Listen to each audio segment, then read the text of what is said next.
Sally Cheong, a 22-year-old girl from a suburb in Melbourne, Australia, vanished in 2008 under mysterious and unclear circumstances. Sally vanished from within her home during the night on April 2nd, which was Wednesday, and this happened in 2008. The day leading up to her disappearance seemed regular. However, during the night, her younger sister reported seeing a man standing outside of her room. She assumed that this man was her boyfriend. According to the media, Sally's parents believe that she had ran away that night, and they hope that she is still alive. I'm here with Rain. How are you? Hello. Completely okay. Completely fine. How are you today? I'm good. Sally Cheong's case. It's a disappearance of a 22-year-old woman from Australia. I saw this case, I believe, on Reddit once more. I think it has been an anniversary recently because... How long has it been? It's been since April of 2008, which at this point would be 16 years. So I believe Sally would be 38 if she is still alive. I walked you through the case a little bit, but I want to kind of refresh your memory, and then also, I guess, for the audience to also be aware of some of the details here. So, Sally, she was born in 1985 to parents Wa and Kim. She lived in a suburban Melbourne house with her parents, grandparents, and 4 younger siblings. She was the oldest of them all. Her siblings included her sisters Helen, Wendy, and Anna, and brother Andrew. It seems like a pretty big family. Just want to kind of paint a picture. In my mind, seems like there's quite a bit of people living in the house. Yeah, quick question before you go forward. Were they a family of immigrants, or were they born there from a family of immigrants? Did that question make sense? Yeah, no, it definitely made sense, but I don't have the info. All I know is that the family is connected to China. The parents have been going back to China, according to one of the sisters of Sally, and they had been seeking for answers, talking to, I think, psychics back in China, and really trying to get some answers about Sally's disappearance. According to Sally's sister, Helen, they had a relatively traditional upbringing and were expected to respect their elders, study hard, and help out with the family business. Sally studied computer science. However, she was working at her parents' Asian wholesale food business at the time of her disappearance in Australia. She was working there because at that point she was not able to find employment in the computer science field. So she was what I assume a programmer. Back in 2008, the landscape for becoming a programmer was probably more hard to find a job than it is now. I'm not sure. I'm just assuming because, recently, everyone's a software developer these days. Or maybe it's just that I'm working with alongside a lot of them. So for me, it seems like, there's a software developer everywhere at this point. But back in 2008, this was probably not the case. So something worth thinking about. And also she was 22, so... Oh, she was pretty young. Yeah. Actually, looking at her picture, she kind of looks 14. She looks really young from the pictures, yeah. She looks very young, and it's completely understandable that she's not employed back in 2008 working in computer science field. So she was working at the family business. Well, she was pretty young, but I honestly thought she was 14. right at the very beginning, you showed me her picture, and I was like, yeah, she looks super young to be a runaway. But no, she was in the right age. Yeah, I agree. I agree. She looks very young from the images. Yeah. Sally spent a year studying in Beijing, China, the capital of China, from which she returned in early 2008. We don't know exactly when, but I'm assuming it was January. While studying abroad in China, Sally improved on her Chinese language and made new friends. Afterwards, she expressed a desire for more freedom, which was considered out of character for her. Sally's sister Helen said that Sally had changed quite a bit after she returned from China. Change in what way? In a good way, in a bad way, or I think maybe grew up in the sense of seeks more independence, wants to live alone a little bit. She probably went from having the freedom of just going out whenever she wanted to now living with her family again. I can completely agree. Ever since I moved out of my family, I sometimes return there and I already feel like, it was a little more constricting. yeah, like sometimes when I go back to spend a few nights at my family's place, it already feels like very constructed. Restricted? Yeah, Yeah. because you're living with other people all of a sudden, you know what I mean? You have to mind other people's sleeping times, sleeping habits. You can't just walk somewhere at 1 a.m. Just it's not a thing anymore. So Yeah. I completely understand Sally's perspective on this. Yeah, but it was probably worse for Sally, knowing that her parents were very strict growing up. I'm not sure if they were really strict. I don't think we have that information, but I think it's kind of posed. According to her sister, According to her Helen. sister, looks like what you would say a stereotypical strict Asian household. where you are expected to get good grades and try to achieve a lot. So maybe there was also high expectations of Sally. Yeah, you can't go out at nighttime probably. Yeah.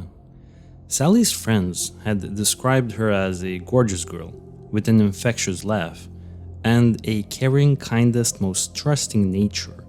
Friends also expressed fear that she could be too trusting sometimes, which is something to think about, especially when we kind of go through the night of the disappearance. Yeah, like growing up in a sheltered environment, you have like when you first moved out or when you first grow up to see the world, you would have the same thing, right? You would be too trusting. You don't know much about the bad things or bad people that are in this world.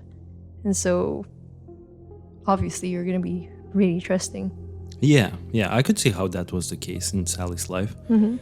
Sally was very family oriented and often translated and organized things for her family. So it seems like she was participating in the family activities and she was there with the family a lot. Am I distracting you with my eye scratching? No. Sorry, no. everyone. I was No. scratching my eyes. No. I'm just thinking, what I'm gonna say, but yeah, from the research that I've kind of gathered, the information seemed like she was, family was important for her, even though she now was seeking some sort of a different, more liberating, freeing environment. She was still, at least from the research, it wasn't indicated that she was actively rebelling. Yeah, so basically she was loving and caring to her family, but she wanted more independence from them, let's say. Which is completely natural for a Yeah, for a person. growing adult. Yeah, totally. A month before her disappearance, on March 3rd, Sally sent an email to a male friend expressing concerns that he would hurt her. In the email, she said, "I'm afraid you gun me down or get angry." Wait, what?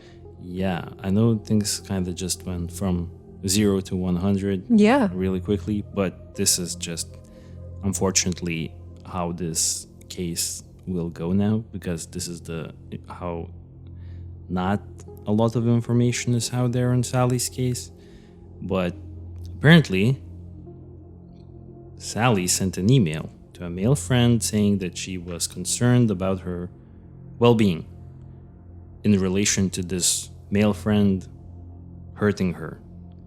Now, this information about this email came, I believe, 5 years after Sally had went missing, when law enforcement was, I think, looking for more leads. I don't know why exactly they released this information, because ever since, this male friend has already been cleared by law enforcement. That's what I've gathered. Him and other 2 or 3, it's kind of... I think I've seen a source that said in total there were 3 male suspects that have been cleared. Another source said that there were 4 male suspects that have been cleared in Sally's disappearance. But yeah, she wrote an email, but apparently this guy checked out, and he, according to law enforcement, didn't have anything to do with Sally's case, but we have to mention that. Mm-hmm. Who is this guy? Like, was he a friend from school? A neighborhood or something? I wish I knew. I have no idea. So the guy's identity is completely anonymous. Yeah. Other than her family, all of the people that were kind of connected are all unidentified by authorities to the public. Now, I think it's time to jump to the day when she went missing.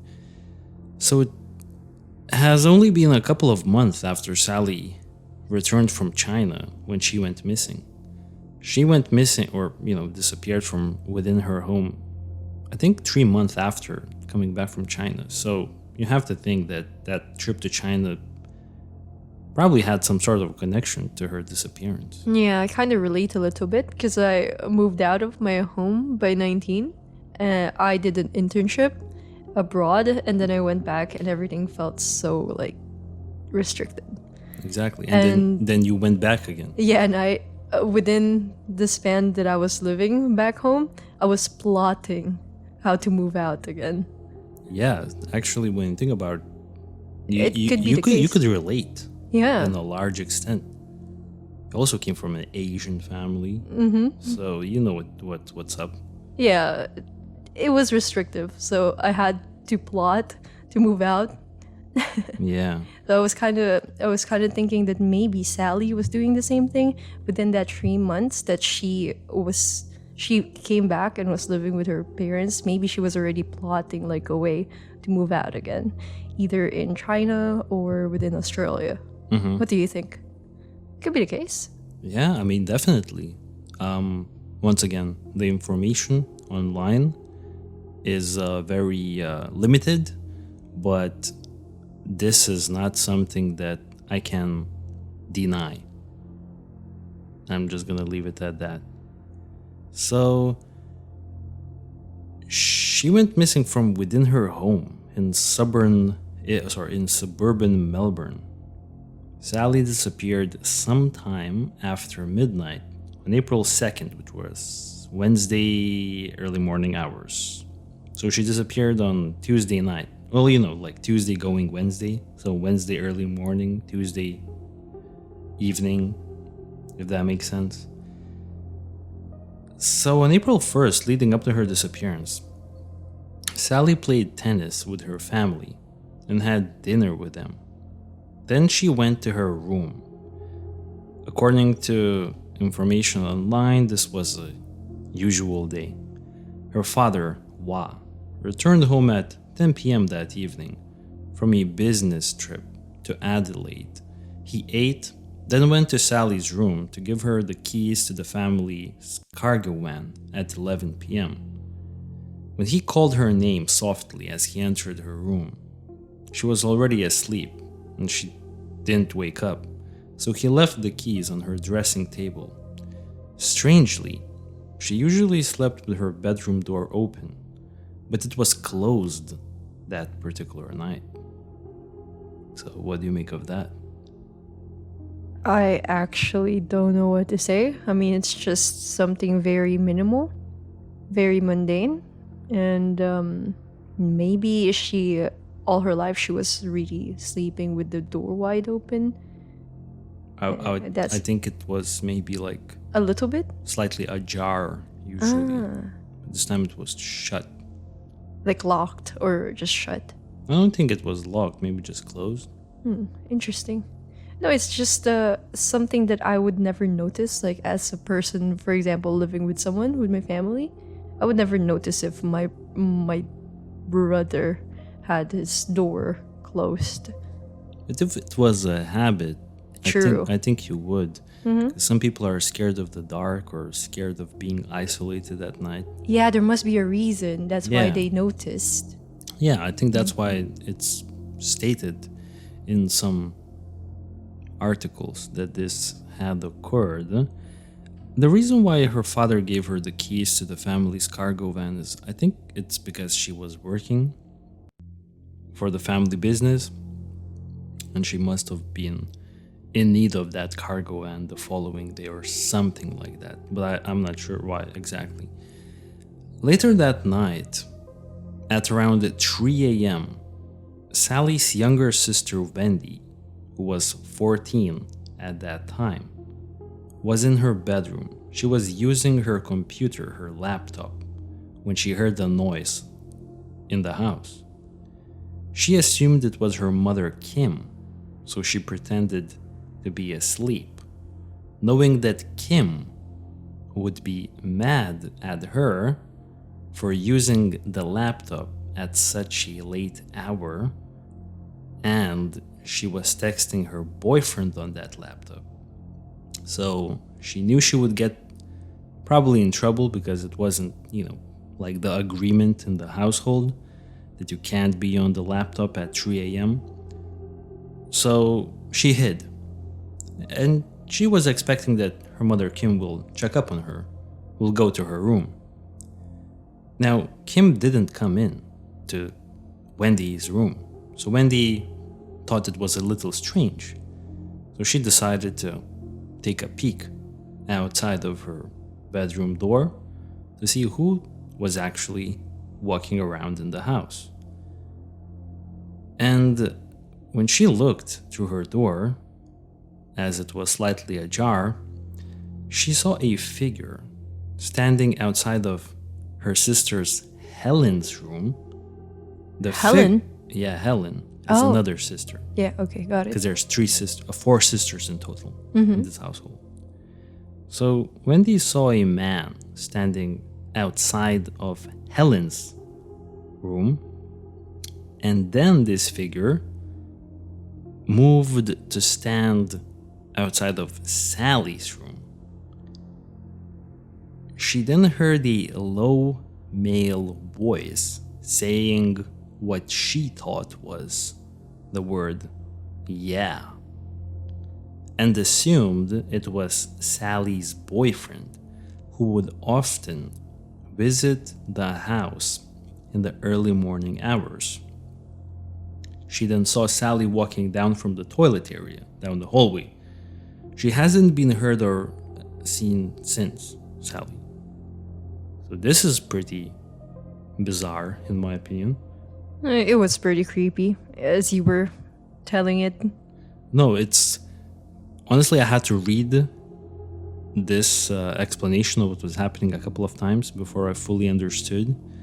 And I assumed this is what happened. So essentially, we have Wendy, who's 14. She's, on her laptop, as teenagers are in the middle of the night. I've been looking at laptops, being on my laptop at those hours, so I can completely understand. And I think I've been in similar circumstances where I had to kind of shut it off as I heard someone moving around in my place back when I was younger.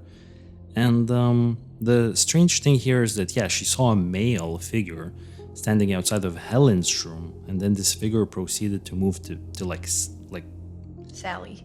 to stand outside of Sally's room, and then this person said yeah, and she assumed it was Sally's boyfriend, who would usually come in at that hour. So it's pretty strange. Is this guy on a regular basis sneaking into this fairly, what seems to be strict Asian household? which is kind of bizarre in my opinion, but okay. And then on top of that, it's fairly unclear how she actually saw Sally move from the toilet area down the hallway. So I think, bits and pieces are missing in this story, or at least in the the night of the disappearance. But I think it's all of the information that I think was needed to be provided to the public. So I think, law enforcement have a better idea of what actually happened and who was where, because we don't even know the layout of the house. We don't even know where the house is at. A lot of this, information is missing from the, investigation that I can do online. But yeah, what do you make of it? So, unidentified male that Wendy thought was Sally's boyfriend. Now, I know that Sally's boyfriend had been questioned, and I feel like he has been ruled out. So, what does this mean? Does this mean that this was not her boyfriend? Because if the boyfriend was questioned, I'm pretty sure that male had something to do with Sally's disappearance. I mean, obviously, right? Sally went missing during the middle of the night, and there was a male in the house with them. So he had to be in some way connected. I feel like it seems to me that he helped her run away, if I'm understanding the story correctly, and I assume it wasn't Sally's boyfriend, because Sally's boyfriend was questioned. So who is this guy if he's not Sally's boyfriend? Could be just a friend who she met in Beijing, possibly. What do you think? Yeah, that's a possibility. Okay, the thing is, putting myself in Sally's shoes, I don't think it's a bit strange. I don't think it's strange at all that there would be people sneaking in, because come to think of it, she lived in, let's say, a strict traditional Asian household. The parents would be furious if there would be friends sneaking in the middle of the night, and probably she was avoiding that, and I don't know. She was avoiding that confrontation, but at the same time she wanted to hang out, maybe wanted to spend time with her boyfriend, considering she was at the right age-ish. But this wasn't the boyfriend. Yeah, I was about to ask you that. Okay. Was Sorry. it like the boyfriend? But then you mentioned pretty early on that the boyfriend was cleared out. Yeah, and it could still be the boyfriend, because it was never specified online whether or not this person was the boyfriend or not. But to me, it just seems that, I had to read it like 2 or 3 times, and then I was starting to connect the dots that, oh, maybe this isn't the boyfriend. Yeah, that's and true. And he said, yeah. So I think he, they were talking. Yeah, logically, I think they were talking. Sally said something where he said, yeah. Maybe talking about the runaway? Or like, did you get your car here? Did you come here by car? Yeah. And he's like, yeah. Or like, is your car parked close? And he's like, yeah. Yeah. Yeah, something like that. And then she walked from the toilet area. So maybe she grabbed a toothbrush, grabbed some toiletries that she would need in the immediate future. Oh yeah, that's true. Right? Why would you go to a bathroom in this predicament? But then again, I'm surprised that it wasn't the boyfriend. Because in a typical runaway scenario, 2 people, partners, would be the ones running away, right? Yeah, usually. Good point. I'm not sure how, long and serious of a relationship she had with her boyfriend at that point. She just came back from a year in China, and she only had been in Australia for like 3 months.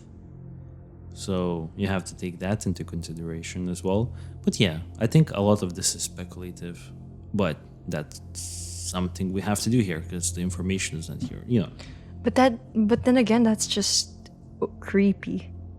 Yeah, I agree. I agree it's a bizarre kind of piece of information. Yeah, it like doesn't connect to everything else. Right.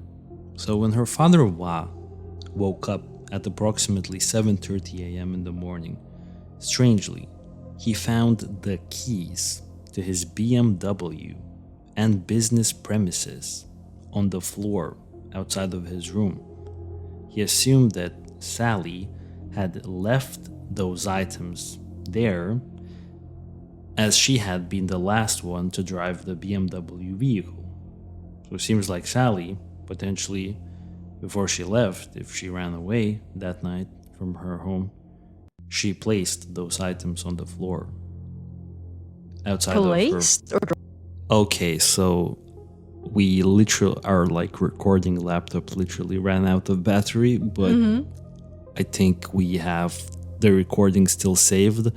I mean, we're recording on this software called Audacity, and it's amazing. not sponsored. I think it's, yeah, I don't think they do sponsorships, but this was amazing. We still have the recording, so I'm very glad.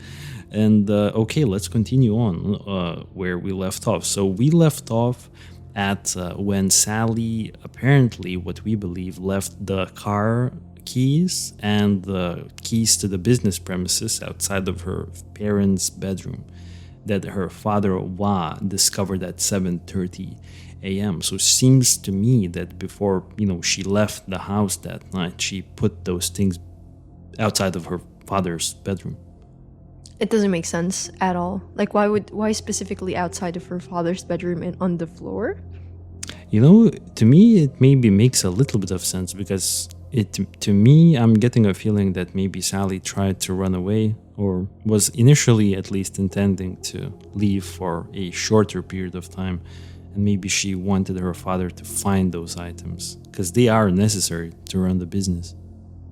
Like, out of resentment or something? No, out of like maybe even respect because, these are the items, the keys to the business premises, to your BMW, and I'm leaving them outside of the room so that you would find them. But then, those were on the floor, right? Yeah, so that they would be found. It seems pretty odd to me. It seems like it was dropped accidentally. Because it was already in a pretty okay spot, like where the dad usually puts it. No, I think it was in her room somewhere. Oh, in her room. Potentially, I don't know where, but I think she had them. Oh, I thought it was like placed in like a hallway or something. No. I think she had them, and she put them outside of the room. Oh yeah, now it paints It wasn't a different like perspective. like it was hung somewhere. Yeah, it was like on the table, and then she placed it on the floor. No, I assume that she put them there in order for the father to find them. That was my understanding. It paints a different picture. Yeah, you're right. It seems like a way to. It doesn't seem like it was out of respect though. It kind of seems out like of necessity, like an attention, like to grab the attention. Like the keys are here. I'm not here. No. To me, it seemed nothing more than just putting those items on the floor so that the family would find them. Okay.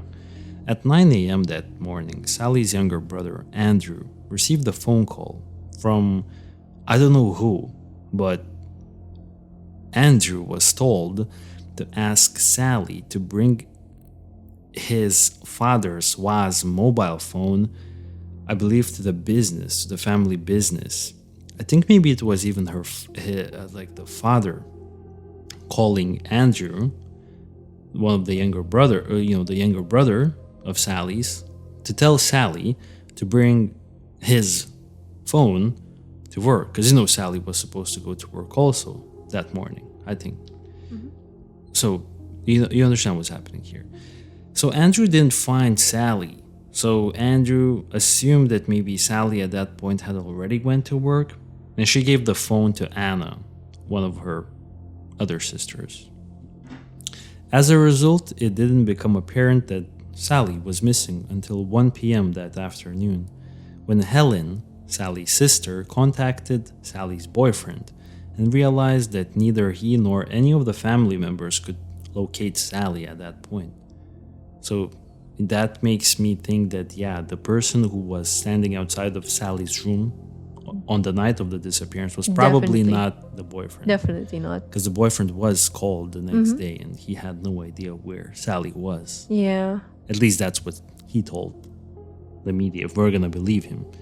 So Sally's family contacted authorities that evening but could not report her missing until the following day due to a 24-hour policy, which I don't think is a policy, but I think still. Is it still a policy up to this date? Or once a person is missing right away? I've seen so many people tell me online that it's not a thing and that you're not supposed to wait 24 hours and that police will take that report immediately if you push for it. That's what I'm under the assumption about, So while they waited, they searched her room, checked her Facebook account, tried to contact her friends, and drove around the neighborhood looking for Sally, but unfortunately they didn't find anything. When an investigation began into Sally's disappearance, the house was forensically searched, but no blood or signs of a struggle were uncovered. So, according to law enforcement, it doesn't seem that Sally was forcibly taken from the house during the middle of the night. The friend that she sent an email expressing concerns about his behavior and her being scared that he will hurt her. Do you know what I'm talking about? The person who she emailed? Yeah, friend number 1. Yeah, like a month before she disappeared. So he's been investigated and cleared, alongside 2 other men who have been ruled out as suspects in her case after passing polygraph tests. I'm not sure if this is all it took. I'm assuming it was more. Hopefully it was more than just the polygraph test, right? So Sally took her wallet, her phone, her iPod, her car keys, and her security blanket. And according to Helen, taking that security blanket was something she wouldn't normally do. But that's it? Yeah, while her family thinks she may have ran away and could still be alive, she has not accessed her bank accounts or phone since her disappearance. Question. Yep. Oh. Sorry for the background noise. Were those the only items missing? Did she had a bag, like full of clothing? Because if it's gonna be a runaway wherein she would actually leave the place for a long period of time, she must have had a bag that had like her clothes inside and more stuff. Yeah, this is a very good point. Were there any things that kind of indicated runaway for like a longer period of time? And I don't think so, but also this is not public information. So I don't know. Yeah, because if she only had like her wallet, car keys, the essentials, and her security blanket, maybe she just wanted to have a sleepover somewhere else with a friend, and then everything went wrong.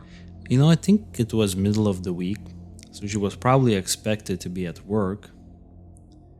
So it wouldn't be like a sleepover in a regular sense. It wasn't the weekend and she was working for the family business, and seemed like she needed to have the keys to the cargo van. So it did seem like she was supposed to do something that day. And she was expected at work. Her family members at first thought that she was maybe already at work. Maybe that's why she was sneaking out. She wanted a break. She wanted to party or just hang out with someone. Yeah, that's also a possibility. But I do think that, since the family also stated that they believe that she was a runaway, I think that might have been the case. I'm just wondering though, why not to bring a bag? Why not bring your clothes? Maybe that's because there wasn't an intention to be out for a long period of time. That was always my assumption. Like in a day or two? Yeah. Okay, so I have some information from a recent article on Sally's disappearance. I guess I want to read you the details here. Police have revealed an email sent by a woman shortly before her disappearance, so talking about Sally, that could bring investigators a step closer to cracking the 5-year-old case. So this was in 2013, only 5 years after she had disappeared. So this was like even 10 years ago from now. In the chilling message to a male friend, Sally said she was scared he was going to shoot her and expressed fears for her life weeks before she vanished. It came after a polygraph lie detector have helped to clear 3 men at the center of the case, which was baffled by detectives. I really hope that, it wasn't just the lie detector that cleared them. I think I know what you're doing. I'm afraid you gun me down or get angry. That's like the full email, or like the snippet from the email that she sent on March 3rd in 2008, a month before she vanished. Extensive inquiries have failed to find any trace of her body. A recent fresh look at the case by the Homicide Squad's cold case unit has cleared the suspect she feared was going to shoot her. So the guy from the other side of that email. Cold Case Squad head Ron Idles yesterday said every other person of interest has also been exonerated by the new probe into Sally's disappearance. We're back to square one, and really need help from the public to advance this case any further. Somebody must know where she is or what happened to her, and I'm appealing for these people to come forward. In the past 6 months, we have put a lot of effort into this case.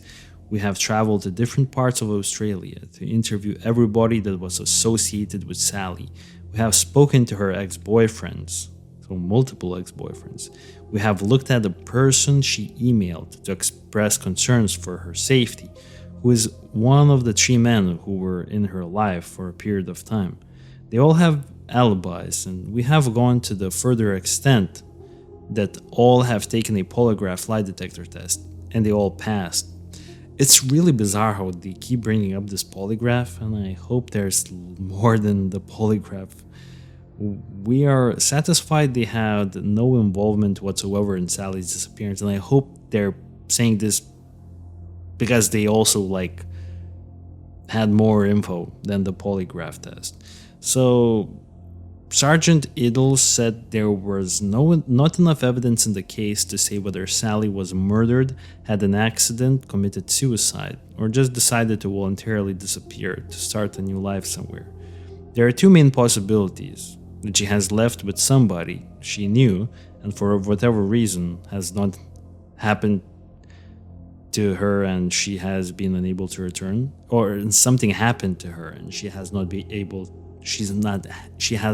able to return home, or for some reason she has decided that she wants to walk away from the family.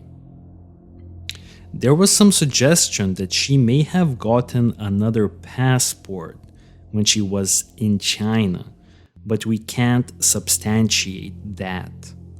There are some people who say she didn't like working in her parents' factory, that she found it onerous. Now, it may be for whatever reason she's decided she doesn't want that, and that she can't tell her mom and dad she didn't want to work there and she didn't like the life she was living, and she had decided to make a life for herself. What I want to say to Sally, if she is out there and still alive, is that there is no offense in moving away from your family, and if that is what she has done, then to at least contact police to verify that she's actually alright. Okay, this chair is squeaky like crazy. I'm so sorry for everyone who's hearing the squeakiness. We will have to find me a new chair soon. Okay, but now let's continue. So this is the information that we have. And the interesting thing I want to say is that there has been some speculation that, she may have gotten a new passport while she was still in China. What do you make of that? Because she left her current Australian passport back home. Mm-hmm.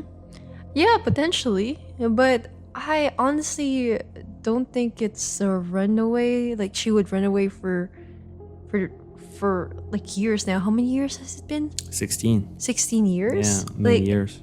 You could hate your family and you could hate your job, but I don't think anyone could just like walk away from their family like that. Like, what about the sisters? Yeah, and I don't think it was ever indicated that she actually hated her family. Yeah, It almost felt like she wanted maybe freedom. freedom. Yeah, and maybe it was just a couple of days thing. You know? Right? And it doesn't seem like she was in an abusive household. Strict, sure, Yeah. but definitely not abusive enough for her to just walk away from that life and leave her family hanging, her sisters. Yeah. You know, I looked at one other article that said that Helen, one of the sisters, told police that she heard Sally's mobile phone and landline phones ringing in her bedroom repeatedly between 10:30 p.m. and 11 p.m. on the night before she disappeared. She said that Sally had not answered neither of those calls, so she was getting phone calls at 10:30 p.m. and 11 p.m. that evening, and she didn't pick up the phone.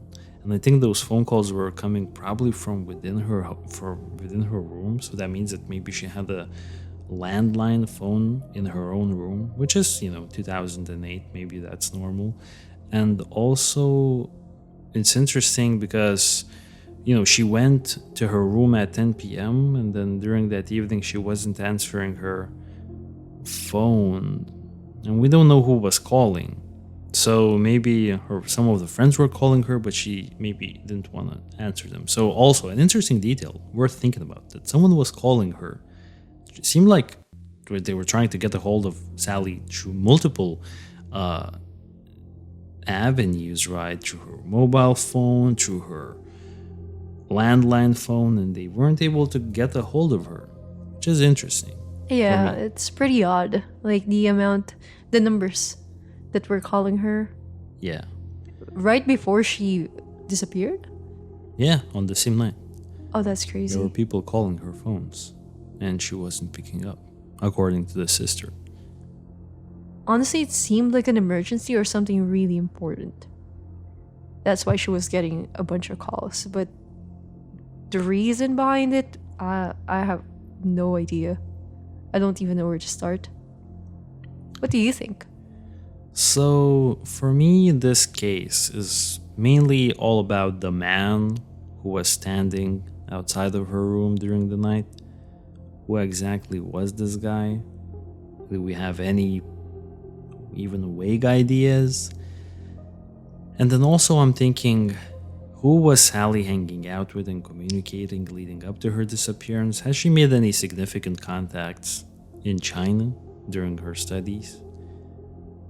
I'm also thinking about those 3 male suspects who have been properly cleared, but who are they? And what is the extent of investigation? I hope not just the polygraph test. And yeah, she didn't take her passport, so she probably didn't intend to leave the country. The Australian one, right? Yeah, so she probably didn't intend to leave the country to go back to China, unless she made a new passport for herself while she was in China. But how would that even work? Would this passport be legal? Or would this passport be an illegal passport that you would have gotten on a black market? But then again, a 22-year-old from Australia who was studying in Beijing, to acquire a new passport, an illegal passport back when you were in China, I just don't see how you do it. It just seems so complex for such a young person to kind of go into these complex schemes. And doesn't seem like... I would be surprised if that was the outcome. I mean, if she was a Chinese citizen, it would have been easier. Yeah, I don't really know exactly how the, citizenship in that family worked. Just that it seems that the family was of Chinese descent. Yeah, I'm getting a sense that they're, or at least the parents were immigrants, but like fully Chinese. And so Sally had the right to actually live in China and grab a passport easily. Yeah, right. That could be a possibility. Yeah, but then again, I'm just like weirded out about the fact that there are no clothes taken, no luggages. Yeah. To me, it seemed like it was okay. The way I'm leaning towards in this case, what I think happened is that Sally intended to run away from the information I found online. That's like my assumption, but that something went wrong. Something went wrong. She didn't supposed to run away for that long, and just I don't think that she would still, if everything was okay, not contact the family. Something went wrong. Just can't exactly pinpoint what. Yeah. And law enforcement was asking for the public's help. And law enforcement said that they believe that someone definitely knows. And that if these people will come forward, maybe Sally's family could finally get closure, which they badly need in this case. So yeah, anything that you would like to add or any final thoughts? What are you leaning towards? Like, what are your thoughts? Like, you have to have something that you're leaning towards. Or Same is as this yours, actually. Yeah. Same as yours. I do think she intended to sneak out. Maybe not for too long. Maybe run away. Not necessarily, because I'm just really confused about her stuff being there. I'm just... She... Okay, one of the theories is that she wanted a new life in China. But once again, would you really, like... You're already gonna live alone in China, and then you're gonna leave all of your stuff in Australia? You just grab the necessary stuff? And what? She flew to Beijing and brought like a completely new wardrobe, everything? On top of that, there would be like rents to pay. So yeah, I don't think it's No, that I don't kind think of I runaway. don't think that was the case either, you know. I think it was supposed to be something within maybe even The community? Melbourne or like within Australia. And it wasn't supposed to be for a very long period of time. Yeah. That something went wrong. That is my thought here. All right. Well, we'll catch you guys on the next episode. Thank you for listening. Bye.